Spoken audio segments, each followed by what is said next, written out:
Welcome to the Birmingham City University Initial Teacher Education Mentor Support for Post-Compulsory Education and Training Mentor FAQs recording.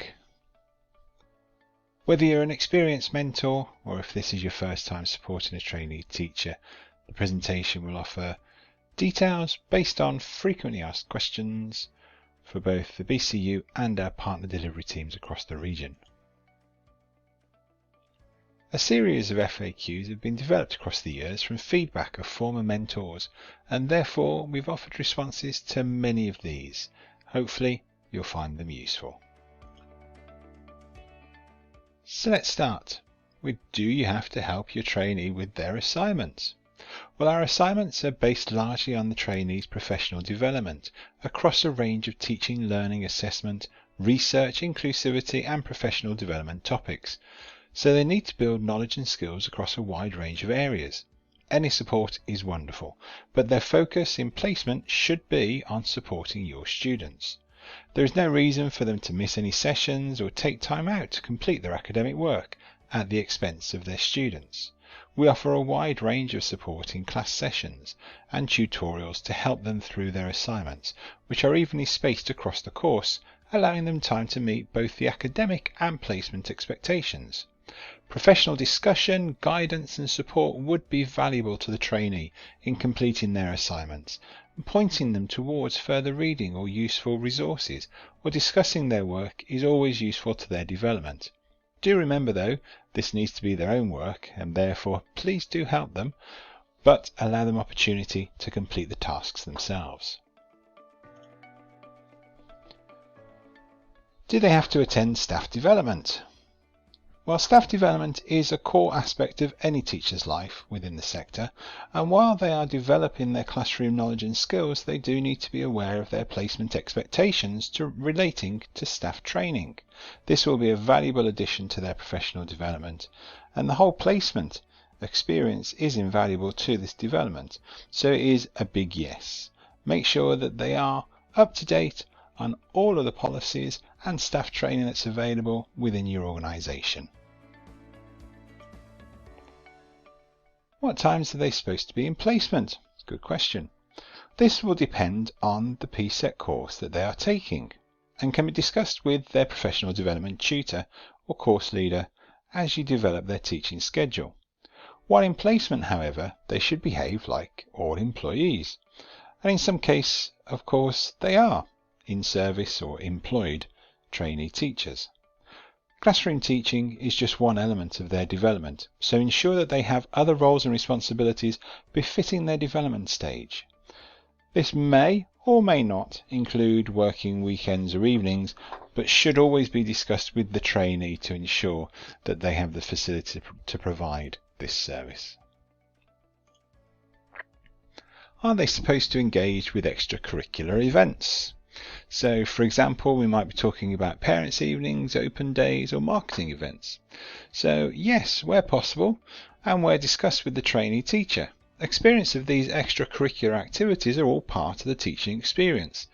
If they're connected to creative arts subjects, for example, these are often part and parcel of the role.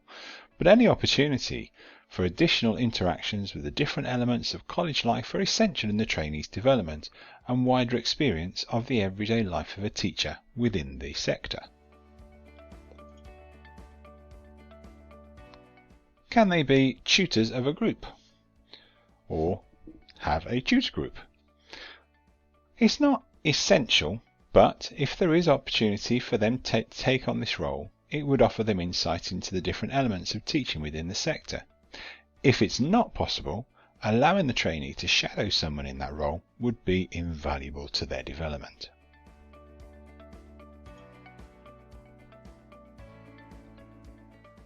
Do they complete electronic admin? So we're thinking here about registers, pro-monitor, checking up on the students, etc. Again, this is all part of being a teacher within the sector, and therefore, where possible, the trainee should be shown how to use these processes effectively for the purposes of auditing and student development. Can they cover sessions for absent members of staff? If they're employed by the organisation, i.e. they are in service, this will of course be part of their contract. If they're pre-service, however, then you'll need to judge as to whether they are able to cover sessions, and discussion with the trainee in relation to content, support and confidence would be helpful to identify their role as it develops across the placement. What counts as teaching hours? Well, teaching hours come in many different forms across the sector, but they should focus on active engagement with students. The following list is not exhaustive, but indicates the range of opportunities. So teaching hours would count as whole class or small group teaching, online or face-to-face delivery, workshops, revision sessions, tutorials, team teaching, one-to-ones, or extracurricular with activities with students. What doesn't count towards teaching hours, but is incredibly useful to their development, might include shadowing other teachers, carrying out learning walks, participating in department or course meetings, and of course the planning and marking elements of the role. While these do not count as teaching hours, they are, of course, part of their experience. Do they produce lesson plans for all lessons? As the trainee develops, we would expect them to be producing session plans for each of their classes. Formal observations should also include the completion of the BCU PCET22 lesson plan. They may, however, use existing plans to guide their development over the course, so support in this area from yourselves would be useful. Also, they're able to use the local or institutional or even departmental paperwork where possible, again replicating the realities of what it's like to be a teacher within the sector.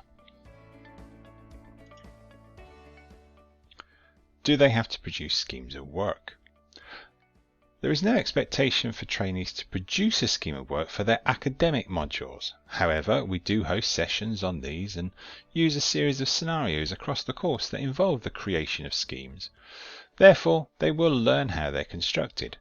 If you feel that they would benefit from creating a scheme of work for your course, please offer support to them in this activity. Otherwise, they should be working to your own scheme of work in order to plan effective learning episodes around this. How much notice do I give them of what they are teaching? Ideally, the answer is as much as possible. In order for effective teaching and learning to take place, the more time they have to consider their planning and preparation, the better, depending on the confidence and competence of the trainee, which will develop over time on placement. It is suggested that you'll be able to negotiate this with them, so that your students are receiving well-structured learning opportunities at all times. Do they produce their own resources? Ideally, yes. However, supporting them with your own resources, especially at the beginning of their placement, would be a great help to their development. Sharing resources is a great way of developing the inclusive and supportive environment from which we know learners will benefit. EDU 7341 and EDU 5139 require our trainees to design inclusive resources in their subject specialism to be used and reflected upon during the course, so acting as their critical friend in offering feedback on their approach to resource creation would be of a great help. How many hours should they teach? The minimum requirement for this course is 100 hours, but we ask that our trainees, whether in service, pre-service, part-time or full-time, are given as many hours of experience as possible. Sometimes this is affected by the delivery schedules of the course, their availability, or the requirements of a session, unit or module. It is advised that trainees begin by shadowing an experienced teacher or teachers, building their teaching hours up over time. A plan for delivery in excess of 100 hours should be drawn up at the start of their placement, ensuring there are sufficient opportunities to gain as much experience as possible. Do I always have to be present when they are there? It is recommended that you support trainees in their teaching to begin with. This ensures that their confidence grows and that you are comfortable with their professional and engaging relationship with your students.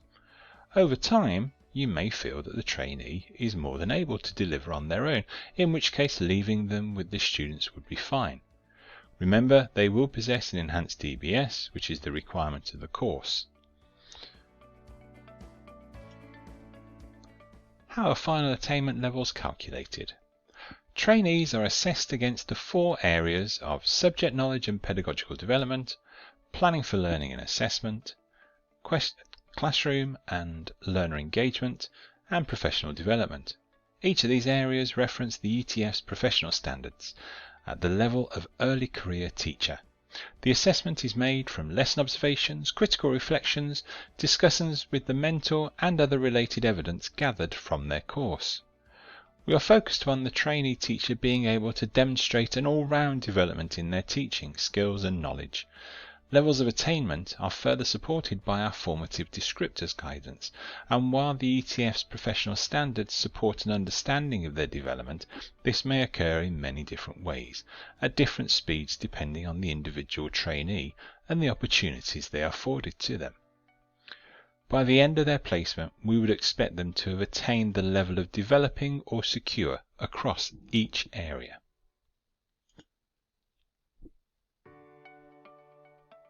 If you have any further questions, please do not hesitate to speak with your trainee's respective professional development tutor or one of the course tutors on their PGCE or DET course. Thank you so much for supporting our trainees across the partnership, and we hope you have a great experience working with us at Birmingham City University.